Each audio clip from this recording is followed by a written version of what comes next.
Senator Rennick.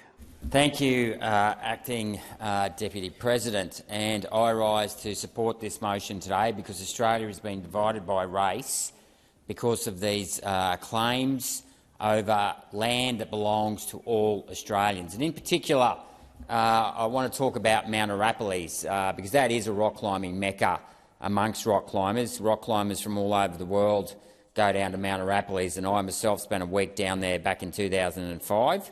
Where I climbed a lot of the routes, the Great Bard, which was one of the world's great beginner leads. I did all 5 pitches on that. And I think it's an absolute disgrace that places like Mt Arapiles and Mount Grampians, the Grampians, are going to be locked out from people who want to enjoy nature. And rock climbers take a great deal of care. The Arapiles is trad. There's a few bolted higher grade climbs, but most of the Arapiles is all traditional climbing, so there's no damage to the rock. People have been climbing on rocks for thousands of years. The idea that someone got here first, and I'll quote former Prime Minister Bob Hawke on this, he said there should be no hierarchy of origin in this country, and yet here we are trying to divide access to Australia's great natural beauty and its environment by race, based on this notion of the oldest continuous culture, when there's actually no recorded history prior to a few hundred years ago. I mean, we've got something like 300 Aboriginal languages, so that would clearly indicate that there were different waves of immigration throughout the thousands of years that people have been moving around the planet. So the concept that Australia is any different to what happened in Europe, Asia, Africa or the Americas in terms of people moving around is absolutely absurd. And we cannot continue to keep talking about the past. We know that the First Nations Aboriginal people, they were colonised, but colonisation has brought many benefits. And it's extremely hypocritical to be criticising colonisation when Aboriginal people enjoy the benefits that colonisation brought with them.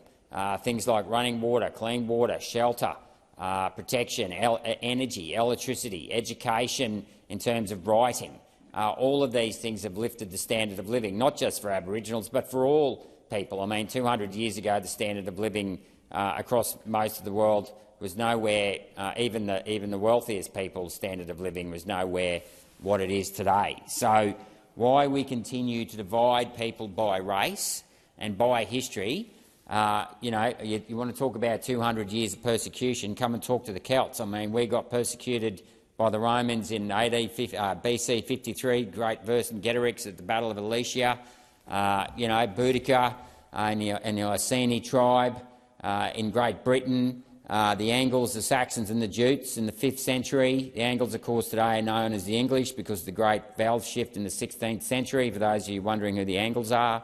The Normans came and gave us a touch-up again in 1096 in the 11th century. Then we had another 100 years. And then we had the Vikings turning up doing their raids throughout the 8th and 9th century. Then we had the Normans. There was a good 100-year war there that went on for a very long time.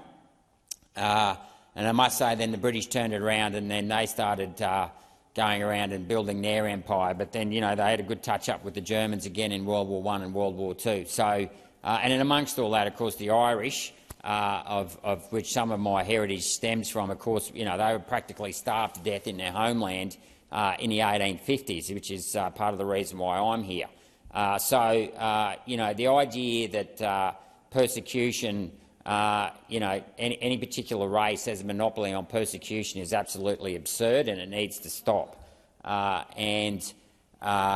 Look, and by all means, I'm happy to acknowledge the Aboriginal culture, and I accept that there was a culture here, but we have to accept that we're all here now, and we all have to live together. And I do not want to see beautiful places like the Arapiles, the Grampians, Mount Warning, which is just across the Queensland border. Yet again, these were mountains. Human beings, regardless of their race, their heritage or their culture, have been climbing mountains for years.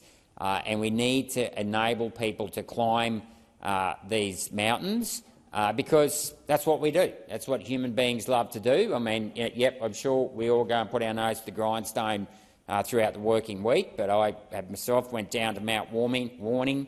I've climbed many mountains: Mount Kilimanjaro, Mount Blanc, Mount Karasimbi in Africa, Mount Paradiso, the Three Peaks. I love mountain climbing, and to think that, and I know many other thousands of Australians love mountain climbing and rock climbing, and to think that thousands and tens of thousands, if not hundreds of thousands of Australians are going to be locked out from accessing our great natural beauty and our national parks, I think it's an absolute outrage. It's an absolute outrage, especially when the governments, the state governments who are locking these people out, aren't even disclosing the reasons why they're locking people out.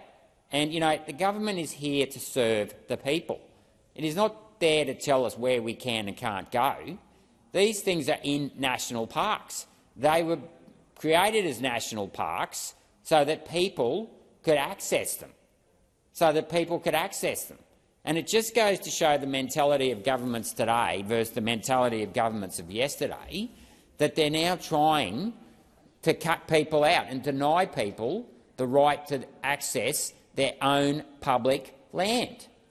It's an absolute outrage, and it has to stop. So we need to actually support this motion. I mean, I don't even know why we need an inquiry. I'm happy to have one, but to be quite frank, the state governments need to pull their head in and allow all Australians to access national parks, and by all means we should treat any cultural sites with respect and make sure we protect those areas. But it doesn't mean that you throw the baby out with the bathwater by locking people out altogether.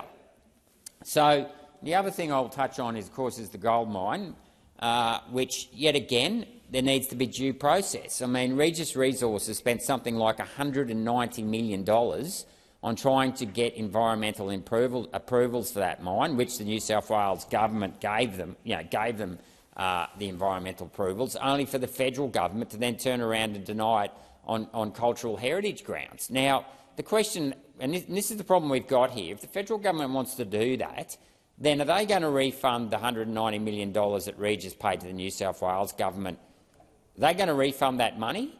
Because if the federal government is going to override what is effectively under the Constitution, the environment that is, technically the responsibility of state governments, or at least it was, of course, until Bob Hawke, under the Franklin Dam decision, used 5129 to undermine the plenary powers of the states by saying that if the federal government signed any treaty with another foreign country, it could override the plenary powers of the states. So, and this is the long-term consequence of this now, is that we've now got the federal government kiboshing just about any project that wants to take place, especially in regards to dams. I mean, we've had one dam built in Queensland since the Franklin Dam decision, the Paradise Dam, just next to Bundaberg there, and of course it's had to pull down because the Labor government didn't actually, the state Labor government at the time, didn't actually build it properly. So, civilisation is based around the ability to control water. If you look at the great civilisations of the world, the Indus Valley, the Mesopotamian valleys of the Tigris and Euphrates, the Nile, the Yellow River, the Yangtze River, they are all based around irrigation from the great rivers. And they built, the early civilisations around what they call the Great Flourish of the Neolithic period. And we have to be able to cultivate water.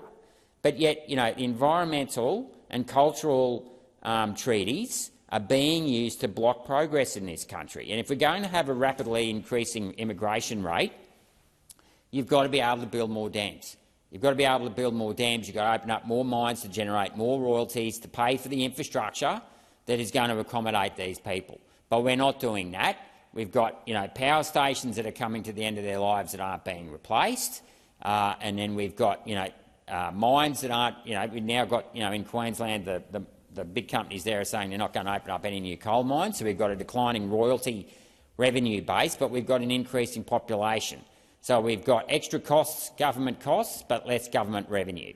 And that is completely unsustainable if we want to live a high-quality and prosperous life.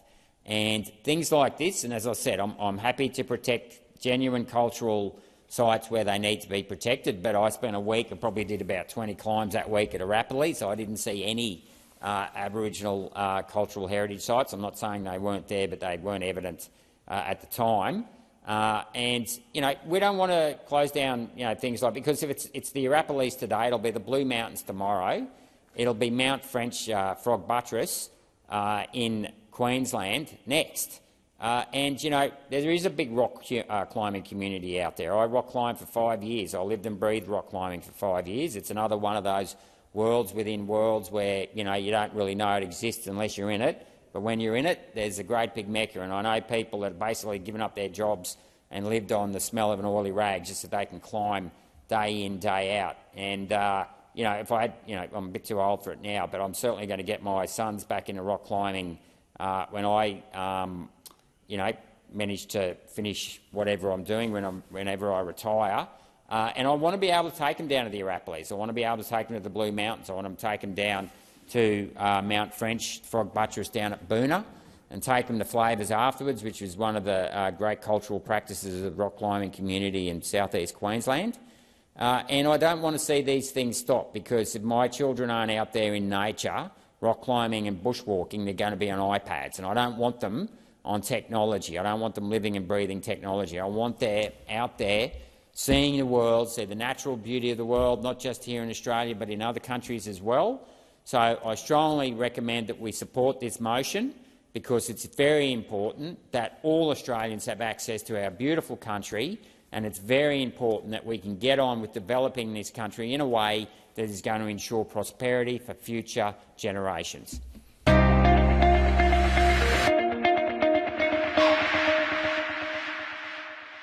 Authorised G. Rennick People First Chermside.